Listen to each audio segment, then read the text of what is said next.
Hi, this is Val reading to you from today's Providence Journal, Tuesday, August 27th. Front page story, a hidden gem.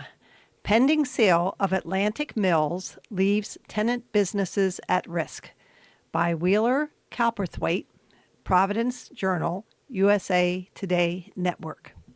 The owner of the Atlantic Mills in Olneyville has put the giant mill building up for sale after backing out of a deal with the city and the Providence Redevelopment Agency to buy the sprawling property.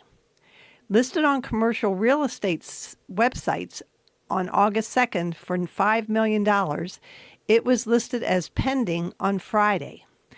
The site is listed as 4.75 acres and comprises 3 buildings. It houses the Big Top Flea Market, multiple furniture retailers, artists, and light manufacturers. As the property has gone from being for sale to pending, those who work in the building say they are worried about being kicked out of one of the cheapest manufacturing, warehouse, and office spaces in the city, which could mean the end of business for some of them. The 4-story complex encompasses 348,000 square feet, housing offices, manufacturing, and everything in between. The building is owned by the Howard and Eleanor Burns LLC. Howard Burns died in 2023 at age 83. Reached by phone, the listing agent, Robert Fox of Century 21's Seaboth team, said to check back in a week. But the building is in terrific condition for its current use. We're hoping that the current use in that location continues regardless of ownership. Joe Mulligan, Providence Planning Director, that no one affiliated with the property was willing to talk with the media, citing the hit piece on the company listing the property and backing out of the deal with the city previously published by the Providence Business News. They were working with some people, Mulligan said. A thriving community resource. Unlike downtown Providence, where offices have remained empty since the pandemic, the Atlantic Mills is almost full, with an estimated 88% of its occupiable space leased. The 4th floor in one of the 2 mill buildings is neither rented nor built out to be rentable. Class A real estate downtown, mostly office buildings, is renting for an average of $22 per square foot, a price well beyond what the tenants in the Atlantic Mills are paying for space in a much older building. Inside the mill's wide, well-lit hallways, the Olneyville Neighborhood Association holds language classes at night, a carpenter builds orders for hospitals, a metal worker fabricates giant shade structures, and a restaurant supplier that makes deliveries as far away as Florida and New Hampshire uses the mill as a sprawling warehouse space. Big Nazo even houses its creature shop in the mill building. Alvin Candelario runs Candelario Supplies LLC out of the mill building, occupying 2 sprawling spaces he uses as a warehouse for his restaurant supply company. Like all the tenants canvassed for this story, he is worried about his future in the building and the future of his business after searching for other spaces he could rent if he's forced to leave. The cheapest he can find is $10,000 a month, double what he is paying, and a price that he cannot afford. If he were forced to move, he said it would take him 6 to 8 months, shuttling supplies from one site to another while still handling sales. If new owners significantly increase the rent, he is facing the same problem. He can't afford it. For Candelario, the people who work in the mill are like family. When the laundry company needs a truck, they borrow his. When he needs a pallet jack, he borrows theirs. Forging a future amid uncertainty. In the basement, Iron Mountain Forge and furniture owner Carly Ferrara was working on cleaning up her shop, biding her time until her daughter's school starts in a week. Ferrara recently moved into a larger manufacturing space in the basement of the mill, where she forges metal furniture, a giant shade structure, railings for school buildings, and the carts for imagination playgrounds. Just this month, Ferrara spent $17,000 to upgrade the electrical system for the new, larger shop space she moved into just down the hall. We've been worried about a sale for 6 years now, she said. If the building is sold to someone who wants to kick everyone out and turn it into something else, she does not know what she and the 6 people who work for her, not including interns, will do. Like Candelario, she has priced new rental spaces and none are affordable, an estimated cost increase of 400%. And if she were to buy instead, even fewer options would be available. Either way, her costs would likely triple. This is one of the last affordable mills in the state, she said. Like Candelario, Ferreira said the mill building is a community unto itself. She led a tour of the side of the property, where one tenant has planted a garden between the river and the building, with dahlias and sunflowers vying to be the tallest, and created an outdoor space for people to have lunch or just hang out. In May, an HGTV show filmed her in her new expanded workshop space. She joked that by the time the episode airs, she isn't allowed to say which show, orders will come streaming in, but she'll be out of a shop. A wood shop that cannot exist anywhere else. On the second floor, the smell of cut wood permeates Mike McNaldy's and Sergio Garcia's shop as table saws screech. McNaldy and Garcia moved into the Atlantic Mills in 2019, building cabinets, lockers, and sundry other items for hospitals, schools, and other industrial spaces. The mill was the perfect place. The rent is affordable, but perhaps more important, it has enough power, working loading docks, and plumbing so each unit can have its own bathroom. When McNaldy was looking for woodshop space in 2019, before he found the mill, there was nothing. Warehouse spaces were just that, warehouses, without the electrical wiring to allow for light manufacturing or anything but a single shared bathroom. We call this a hidden gem, McNaldy said. The hallways are well lit and painted. The building is safe. There is plenty of parking available for the weekends when the flea market is open, and the rent is reasonable. Like the rest of the tenants, McNaldy has explored other options, as the threat of a sale has loomed over them for years. But all the other spaces he has seen have been inadequate and way too expensive. If the mill closes, he will just close up shop after years of working in other successful careers, although Garcia said he did not know what he would do. He runs a real estate business out of a suite next door to his wood shop and delivers plywood to other tenants in the mill with another one of his businesses.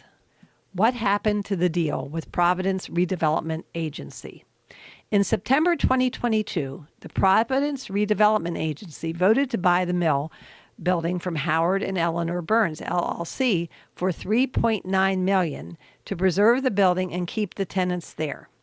Estimates at the time totaled $15 million in maintenance, upkeep, repairs, and remediation. Providence Planning Director Joe Mulligan, who inherited this situation along with Mayor Brett Smiley, said the estimate was purely speculative and based on the sheer size and scale of the building. The building is in terrific condition for its current use, he said. The original timeline was for the Providence Redevelopment Agency to purchase the building in October 2023, a year after entering the agreement. That deadline came and went without closing of the deal. In August 2023, the agency put out a request for information, looking for partners to help with redevelopment. The city also ordered an environmental assessment, which came in June, he said. After that, in July, 2 years after entering the purchase and sale agreement and a year after the deal was supposed to close, the owners backed out of the deal. Josh Estrella, a spokesman for Smiley, wrote in an email. The city obtained a $2 million grant for remediation of the environmental issues, but the grant won't be used because it was contingent on city ownership, Mulligan said. The environmental assessment. The environmental assessment cast doubt on the feasibility of turning the sprawling mill building into housing or adapting it for use in early childhood education without significant remediation or modification, Mulligan said. Under the current use, everything is fine, he said. We're hoping that the current use in that location continues regardless of ownership. The history of the Atlantic Mills. The Atlantic Mills is listed by the Providence Preservation Society on its most endangered properties list. The property consists of 3 buildings, 2 attached to spires that also serve as staircases for the buildings, and a center mill building. The original mill was built in 1851, followed by the eastern side and its tower in 1863, and then the nearly identical western side and tower in 1882, according to the Providence Preservation Society's Guide to Providence Architecture.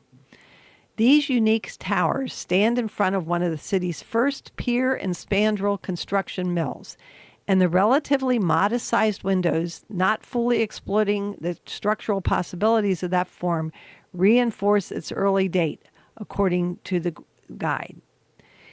And to the rear is the Woonasquatucket River. While I've never seen it, the Atlantic Mills sure sounds like an interesting and historic property. Hopefully things will turn out well for everyone involved. And now on to the second front page story from today's Providence Journal, Tuesday, August 27th. Insurers protest Medicaid contract. Blue Cross and Tufts call process defective, flawed. By Catherine Gregg, Providence Journal, USA Today Network. 2 major players in the Rhode Island health insurance arena are protesting the award of a 5-year Medicaid contract worth upwards of $15 billion to provide managed care services to roughly a third of the state's population. On July 16th, the McKee administration announced the award of the massive contract to 2 of the 3 companies that hold the current contract, Neighborhood Health Plan of Rhode Island and United Healthcare of New England. The new managed care contract will provide better services for Rhode Islanders who relied on Medicaid for their health care and stronger transparency and oversight of its vendors, Governor Dan McKee said on the day of the announcement. But Blue Cross and Blue Shield called the solicitation and award process fatally flawed on multiple grounds. Tufts, which is one of 3 healthcare plans with a current state contract, also objected, as first reported by WPRI. Given the magnitude of the state's Medicaid program, serving a third of the state's total population and resulting in the expenditure of billions of dollars of public funds, it is essential that the state gets this procurement right. But it did not, wrote BCBS's lawyers at Pierce Atwood. Conflict of interest raised. Among the many alleged defects, Blue Cross Blue Shield alleged that United and Neighborhood Health omitted required information from their responses, which should have disqualified them from receiving an award, including past sanctions and corrective actions required of them or their affiliates. The July 29th Blue Cross Blue Shield protest letter also alleged potential conflicts of interest in that every member of the bid review team is a member of the same managed care team within the Executive Office of Health and Human Services. In other words, people who currently work with United Healthcare and NHP on a day-to-day basis and have ongoing relationships with employees at both of those plans, creating at least the perception of Blue Cross Blue Shield alleged one unnamed person on the review committee worked for one of the winning bidders within the last 2 years, opening the door to conflicts of interest, bias, and favoritism. As a result of these and other alleged defects, the intended contract determination unfairly and arbitrarily limits options for the state's low-income families, adults, children with special needs, and those that are aged, blind, and disabled that depend on the state for their health care needs, Blue Cross Blue Shield alleged. Blue Cross Blue Shield also asked for more time to respond to the disputed award, based on the fact that the state has not responded to the Access to Public Records Act request it made for documents related to the bid solicitation on July 17th. Among the issues Tufts Health raised in its protest letter If the award is not overturned, Tufts will be forced to exit the Medicaid managed care program in the state as of July 2025, and its thousands of members will be required to find a new health plan for their coverage. Tufts also questioned the methodology for scoring the bids, and in the end, both asked the state to rescind the awards and go out to bid again. Benefits of new Medicaid contracts. Among the touted benefits of the two new Medicaid contracts scheduled to start on July 1st, 2025, according to the McKee administration. First, reducing unnecessary prior authorizations, particularly for behavioral health issues. Second, requiring more executive-level compensation transparency to ensure the appropriate use of Medicare funds. Third, increasing oversight and accountability for the use of pharmacy benefit managers, including the prohibition on the practice of charging more for a product or service than the cost to obtain it. Fourth, increasing financial sanctions and publication of corrective actions. And fifth, the designation of a children's health coordinator to ensure all enrolled children receive appropriate care, required vaccinations, and lead testing. Karen Greco, the new spokeswoman for the Department of Administration, told the Journal, "We don't have a total estimated cost of the whole 5-year contract, but it is expected to cost an estimated $3.1 billion in the year beginning on July 1st, 2025, and $3.4 billion the following year. The new contract, which will begin on July 1st, 2025, and run through June 30th, 2030, contains an option to extend for up to an additional 5 years." And now for some local sports news. Montgomery picks Gators to play ball. How Central Falls native made work pay off in high school. On Sunday, Central Falls native Nishan Montgomery announced his decision about his football future. It was another decision years earlier that helped him to get this spot. If you're a Rhode Islander unfamiliar with the 4-star recruit's name, you're excused.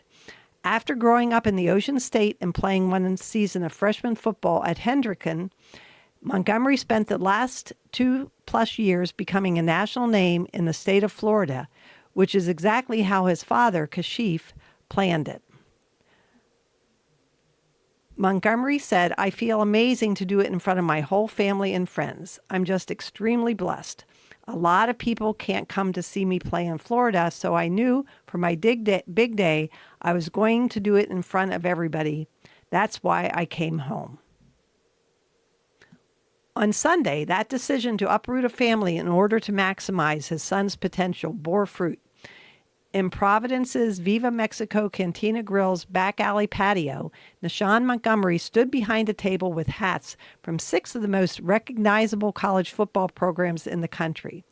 With a crowd stuffed into the alleyway, the high school senior threw a couple of jukes in before putting on one final hat and announcing his commitment to the University of Florida. "Finding a school this whole time and just to get it over with, I'm truly blessed," Montgomery said. "I'm happy and excited." "It's incredible. I can't believe we're here," said Nishan's mother, Natasha Alvarez. "I watched him try so hard, and he's so hard on himself. To get somewhere, it's awesome. Everything was worth it," Kashif Montgomery said. "He was leaving Rhode Island before he even went to school in Rhode Island. Through my process, I learned a lot of information to put my son in a better situation. I did my homework, and it was the best decision I ever made in my life." The announcement was filled with the pomp and circumstance that has become the norm in the world of college football recruiting, and Montgomery was one of the biggest prizes of the 2025 class. Now 6'3" and 180 pounds, Montgomery first drew national attention when he was a couple of inches shorter and a few pounds lighter. Following his freshman season at Hendricken, where he played for the freshman team and had some practice time with the varsity, Montgomery had a big off-season, and it became patently clear Division I football was in his future. His father wanted more. Kashif chased his own football dreams, playing at Division III University of Virginia Lynchburg, earning some NFL interest as an undrafted free agent, and earning a contract in the Canadian Football League in 2015. Seeing athletic talent in his son, Kashif helped Nishan sharpen the skills necessary to succeed on the football field.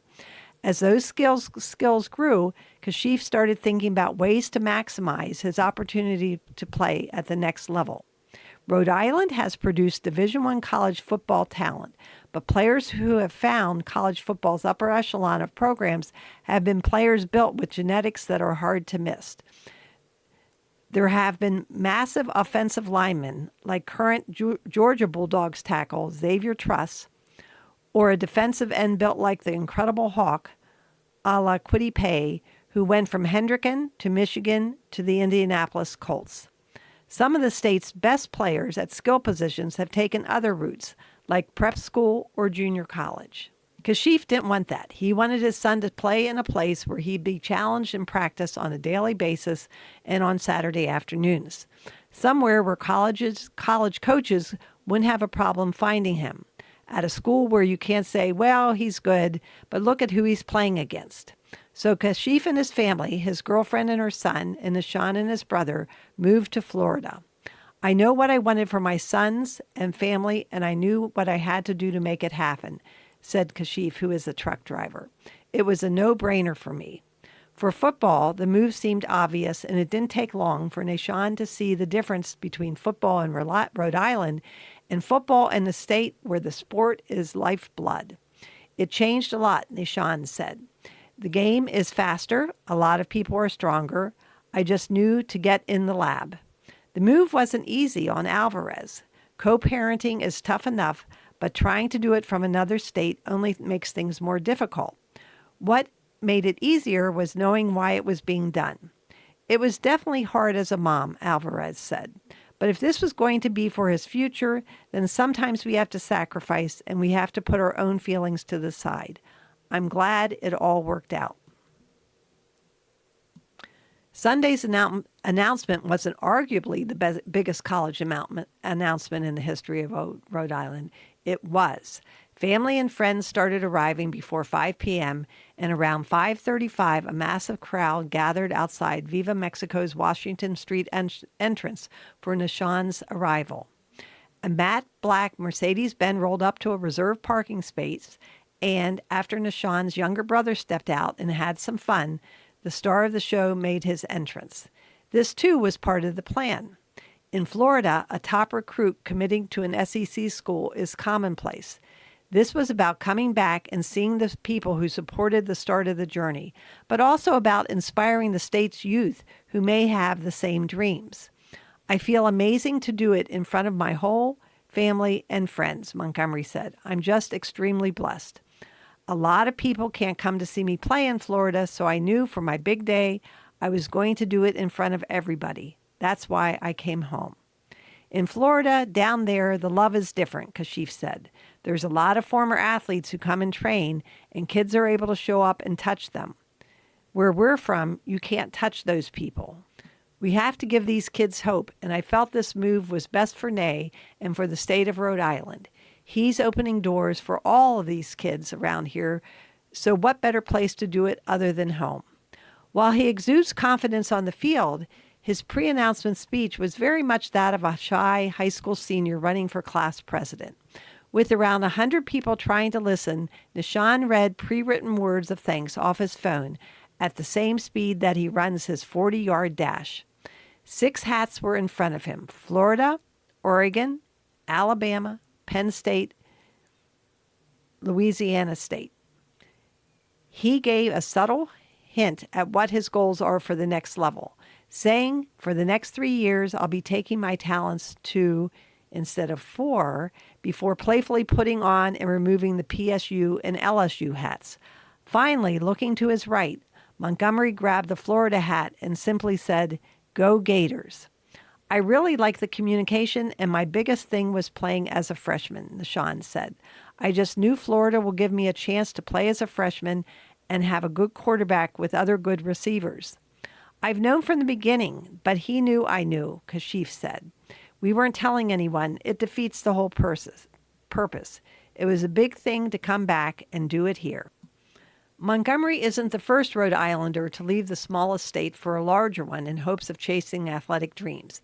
In fact, Montgomery isn't the first Rhode Islander to leave the smallest state to play high school football in Florida and then end up at the University of Florida. That was Eugene Wilson III, son of the former New England Patriots safety who grew up in Coventry before heading south. He could very well be Nishan's teammate next fall. Montgomery also isn't the only current former Rhode Island player making waves in the South either. Dylan Frechette spent a couple of years at Cumberland before heading to Cardinal Newman High, which was Montgomery's first high school in Florida, and on August 12th gave his verbal commitment to Florida International. LaSalle All-State linebacker and Providence Journal Defensive Player of the Year, Terrence Campbell, is one of Nishan's teammates at Miami Central. Campbell had offers from Brown, URI, and Bowling Green before he left LaSalle, and has since added Florida Atlantic, Toledo, and West Virginia. Campbell's all-state teammate, Herlin Perry, also made the trek. The cornerback has picked up offers from Florida International, the University of South Florida, and Pittsburgh, and is quickly becoming a hot commodity thanks to his ability to lock up and man cover. These players all had the potential to be Division I college football players had they stayed in Rhode Island. But in Florida, it's easier to get noticed. And no one knows it better than the man responsible for putting the actions in place that led to Sunday's big announcement. We've done open the door, Kashif said. If you're a skill guy, I'm going to be honest with you. New England is not the place for you. That's just what it is. They're not recruiting skill players from here. They come here for linemen. If you want to be a skill player and chase your dreams, if you're really that guy, you have got to do what you've got to do. Well, congratulations to Nishan and his family and to all the other Rhode Island athletes in our high schools and colleges. They work hard at what they do. And now, today in history. Today is Tuesday, August 27th, the 240th day of 2024. There are 126 days left in the year. On this date, in 1908, Lyndon Baines Johnson was born in a 3-room house in rural central Texas. His circumstances were unpromising for a future president, except for his parents. His father was a struggling businessman and politician.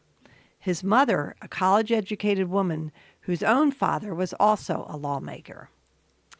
That is interesting.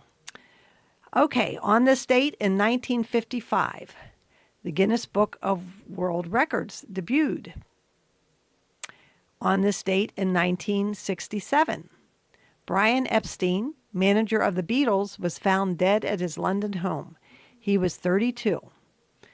Examiners found he accidentally overdosed on sleeping pills mixed with alcohol. And on this date in 2008, Democratic Senator Barack Obama of Illinois became the first black person to be nominated for the presidency by a major political party. That brings us to the end of reading from the Providence Journal, Tuesday, August 27th. This is Val, wishing you all the best. Until next time.